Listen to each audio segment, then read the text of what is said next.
English academy. I am your educator Ruchika और आज के सेशन में हम अ लेटर टू गॉड, बहुत ही इंपॉर्टेंट चैप्टर है आपकी बुक्स का। और जो भी स्टूडेंट्स हाफ ईयरली एग्जाम्स के लिए तैयारी कर रहे हैं उनको पता है कि ये चैप्टर आपके सिलेबस में। तो आज हम इस चैप्टर से कुछ इंपॉर्टेंट क्वेश्चन आंसर्स डिस्कस करेंगे। और इम्पॉर्टेंट क्वेश्चन आंसर्स की जब हम बात करते हैं तो मैं आपके साथ जो डायरेक्ट क्वेश्चंस होते हैं बुक में से वो क्वेश्चंस डिस्कस नहीं करूंगी, क्योंकि वो क्वेश्चंस तो सब चैप्टर रीड करके आंसर कर सकते हैं। हमारा यहाँ पर फोकस रहेगा लॉन्ग आंसर क्वेश्चंस पर, ऐसे क्वेश्चंस जिनका आंसर हमें 100 से 120 वर्ड्स में देना होता है। ये जो क्वेश्चन होते हैं इन्हें आंसर करना बच्चों को काफी मुश्किल लगता है। तो ऐसी ही तरह की कुछ important question related to God chapter से। तो चलिए सेशन शुरू करते हैं।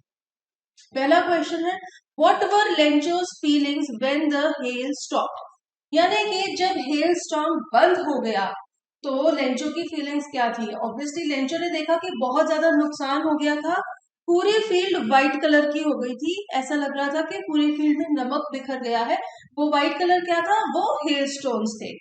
Not a leaf remained on the trees, पेड़ों पर एक भी पत्ता नहीं था। इतना तहस नहस हो गया था सब कुछ। उसकी पूरी क्रॉप जो थी, कॉर्न की क्रॉप, सारी फसल डिस्ट्रॉय हो चुकी थी। The corn was totally destroyed. अब ये जो पैराग्राफ है ये मैंने आपकी बुक के चैप्टर से ही लिया है, ताकि आपको पता लग जाए कि इसी पर बेस्ड आपने आंसर लिखना है। कॉर्न की फसल पूरी नष्ट हो चुकी थी। Flowers were gone from the plants, पौधों के फूल उतर गए थे, पेड़ों के पत्ते गिर गए थे। और Lencho soul was filled with sadness. So Lencho का पहला रिएक्शन क्या था? वो बहुत ज्यादा दुखी था। When the storm had passed, he stood in the middle of the field and said to his sons, "A plague of locusts would have left more than this." तो लेंचो ने जब नुकसान देखा तो उसने अपने बच्चों को कहा कि अगर लोकस्ट नाम का जो मच्छर है उसका झुंड आता और हमारे खेतों को नष्ट करता तो भी इतनी डिस्ट्रक्शन ना होती। The hail has left nothing. This year we will have no corn. That night was a sorrowful one. तो कहता है कि जो हेल है इसने कुछ भी नहीं छोड़ा और अब हमारे पास कोई कॉर्न की फसल नहीं होगी, हम कुछ खा नहीं पाएंगे। और वो रात उस पूरे परिवार के लिए, लेंचो के पूरे परिवार के लिए दुख भरी रात थी, क्योंकि अब उन्हें नहीं पता था कि पूरा साल वो क्या खाएंगे, उनके पास पैसे कहाँ से आएंगे गुजारा करने के लिए। तो यही इंफॉर्मेशन आपने इस आंसर में लिखनी है। और प्लीज सेम टू सेम मत लिखिएगा, अपने वर्ड्स में आंसर लिखिएगा। And the best thing is that you should practice writing these long answers, क्योंकि वैसे ही स्टूडेंट्स की प्रैक्टिस नहीं रही है राइटिंग की, तो एकदम से अगर आप एग्जाम हॉल में जाएंगे और लिखेंगे तो ऑब्वियसली आपसे गलतियां होंगी और आपको आंसर काटना पड़ेगा, जिसमें टाइम वेस्ट भी होगा और प्रेजेंटेशन भी खराब होगी। तो प्लीज कुछ ऐसे क्वेश्चंस है जो इम्पोर्टेंट है, हमें पता है, तो उनकी तैयारी आप पहले से करके रखिए। अब हमारा नेक्स्ट क्वेश्चन आपके सामने स्क्रीन पर है। Describe Lencho's quality in light of his faith in God. Do you have faith in God? तो इस क्वेश्चन के दो पार्ट्स है, दोनों पार्ट्स का अलग अलग आपको आंसर देना है। पहला पार्ट है कि आपको बताना है कि लेंचो में जो इतना अंधविश्वास है भगवान के प्रति, उससे हमें उसकी कौन सी क्वालिटी के बारे में पता चलता है। और दूसरा पार्ट है वो आपसे पूछ रहे हैं कि क्या आपको भगवान में विश्वास है या नहीं। तो इसमें हर स्टूडेंट अपने बारे में लिखेगा कि वो क्या सोचता है। पहला पार्ट है describe Lencho's quality in light of his faith in God. इसमें हम क्या क्या लिखेंगे कि लेंचो बहुत ही इनोसेंट है, वो एक बहुत ही इनोसेंट फार्मर है जो कि बहुत हार्ड वर्किंग है और साथ ही साथ गॉड फियरिंग भी है, वो भगवान में अंधविश्वास रखता है। उसका ये जो अंधविश्वास है इसकी वजह से वो अनरियलिस्टिक और इम्प्रैक्टिकल बन गया है। अनरियलिस्टिक मीन्स वो बिल्कुल भी ये रियलाइज नहीं कर सकता कि ऑल्दो भगवान है, भगवान में वो विश्वास रखता है, लेकिन वो उनसे कम्युनिकेट करने के लिए उन्हें चिट्ठी नहीं भेज सकता। ना ही वो ये रियलाइज करता है कि भगवान उसको पैसे नहीं भेजेंगे। देखिए, भगवान के रूप में कोई और मददगार आएगा लेंचो की मदद करने, but it's not that God will come on earth and help him. So उसका जो अंधविश्वास है वो उसे अनरियलिस्टिक और इम्प्रैक्टिकल बना देता है। कैसे बना देता है ये आपने डिस्क्राइब करना है। और फिर जो सेकंड पार्ट है, do you have faith in God. अब यहाँ पर मैं जवाब दे रही हूँ, इसी तरह से आप भी अपनी फीलिंग्स यहाँ पर बताएंगे। मैं कह रही हूँ I have faith in God but I am practical and I know that letters do not reach God.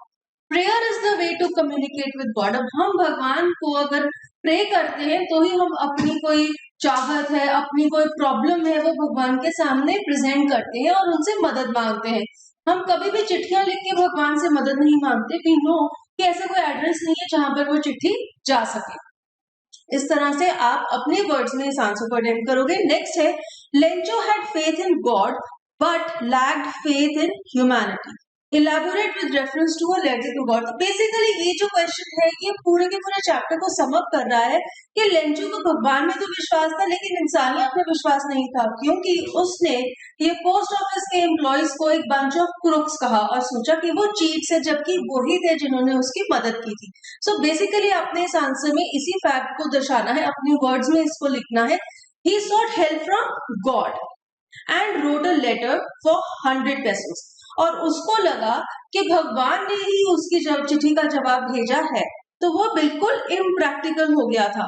जो रिप्लाई आया उससे तो उसका अंधविश्वास और बढ़ गया, और जब उसने एनवेलप खोला और देखा कि उसमें सिर्फ 70 पेसोस हैं, तो उसने सोचा कि भगवान ने तो पूरे 100 पेसोस भेजे थे, लेकिन ये जो पोस्ट ऑफिस के एम्प्लॉयज हैं जिन्होंने उसकी चिट्ठी निकाली, उन्होंने चिट्ठी में से 30 पेसोस रख ली। तो उसका अंधविश्वास उसे बिल्कुल इम्प्रैक्टिकल बना देता है, और इसी वजह से वो अपने मददगारों को, इन अच्छे इंसानों को बंच ऑफ क्रूक्स बोल देता है।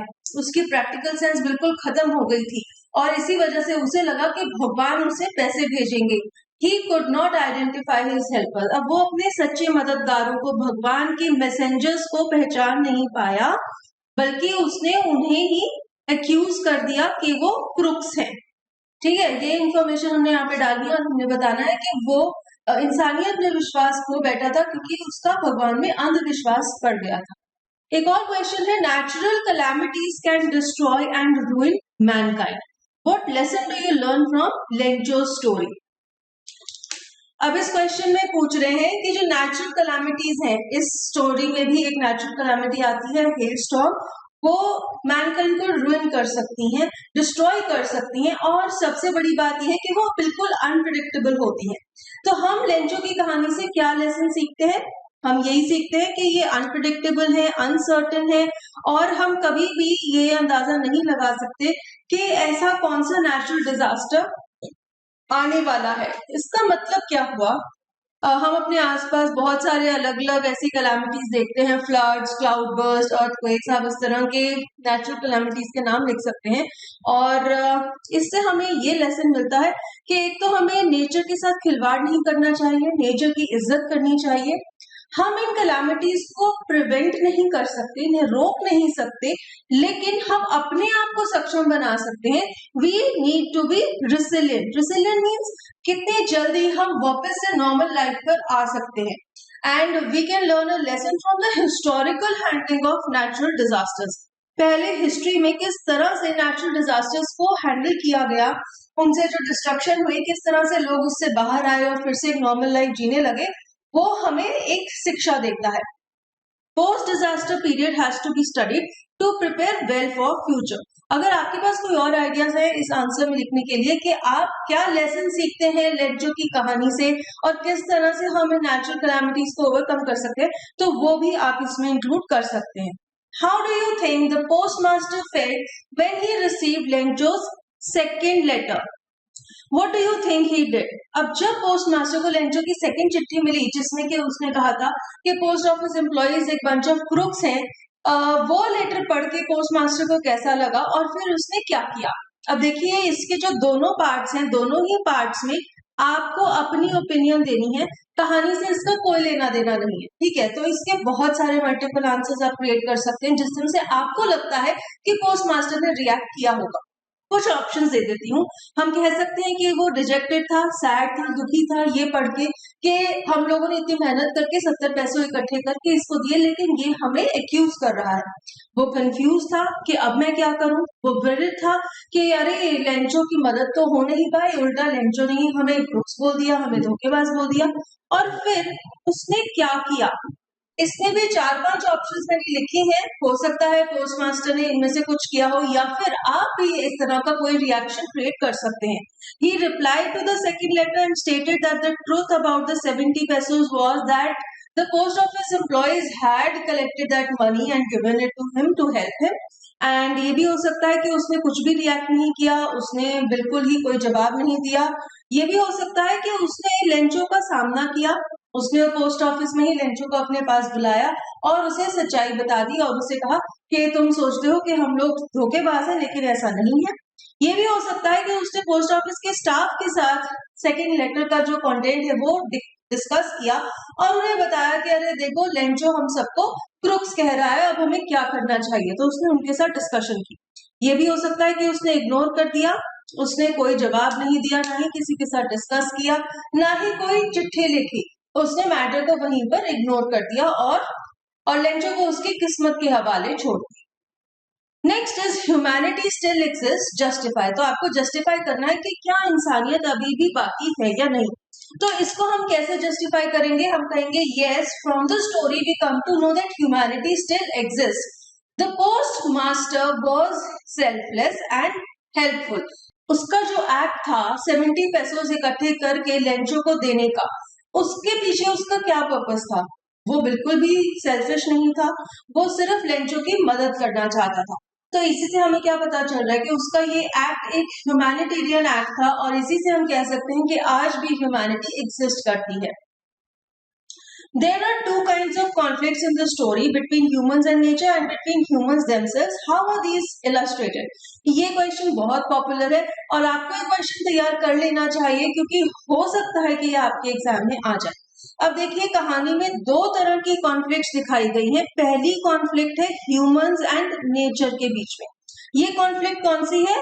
वो हेल स्टॉर्म जो आता है और इतनी ज्यादा तबाही मचा देता है, that is the conflict between humans and nature. Human है लेंचो और नेचर वो हेल स्टॉर्म।